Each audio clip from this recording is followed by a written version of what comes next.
இரா சம்பந்தன் மறைவு உலகெங்கிலும் வாழும் தமிழ் சொந்தங்களுக்கு பேரிழப்பு. முதலமைச்சர் மு.க.ஸ்டாலின் இரங்கல்.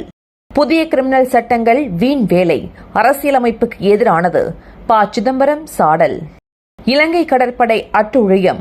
கடலில் இறங்கி போராட்டத்தில் ஈடுபட்ட ராமேஸ்வரம் மீனவர்கள். 10 தமிழக மீனவர்கள் மீது கொலை வழக்கு போடும் இலங்கை அரசின் சதியை முறியடித்து மீட்க வேண்டும்.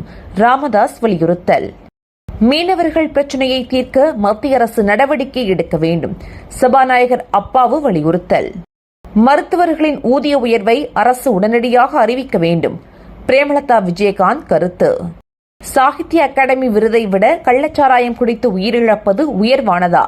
நாம் தமிழர் தலைமை ஒருங்கிணைப்பாளர் சீமான் கேள்வி. மேற்கு வங்கத்தில் தாலிபான் கலாச்சாரம். நடு ரோட்டில் பெண்ணை தாக்கிய நபர் கைது. பணக்காரர்களின் குழந்தைகளுக்காகவே நீட் தேர்வு. இந்தியாவின் முதுகெலும்பை உடைத்துவிட்டார் மோடி. நாடாளுமன்றத்தில் மக்களின் குரலாக ஒலித்த ராகுல். நீட் வெறுப்பு போர்வையில் பிரிவினைவாத பிரச்சாரம். மத்திய அமைச்சர் முருகன் காட்டம். அகிம்சை பற்றி பேச ராகுல் காந்திக்கு உரிமை இல்லை. எமர்ஜென்சி சீக்கிய சம்பவத்தை சுட்டிக்காட்டி அமித்ஷா பதில். RSSின் கொள்கைகள் இந்தியாவுக்கே ஆபத்தானது. மாநிலங்களவையில் எதிர்க்கட்சித் தலைவர் கார்கே சரமாரி விமர்சனம். பாஜக இந்துக்கள் வன்முறையாளர்கள். ராகுல் சர்ச்சை பேச்சால் லோக்சபாவில் அமளி. புனே நீர்வீழ்ச்சியில் மூழ்கி 2 பலி. 3 பேரை தேடும் பணி தீவிரம். கோப்பை வென்ற இந்திய வீரர்கள் நாடு திரும்புவதில் சிக்கல்.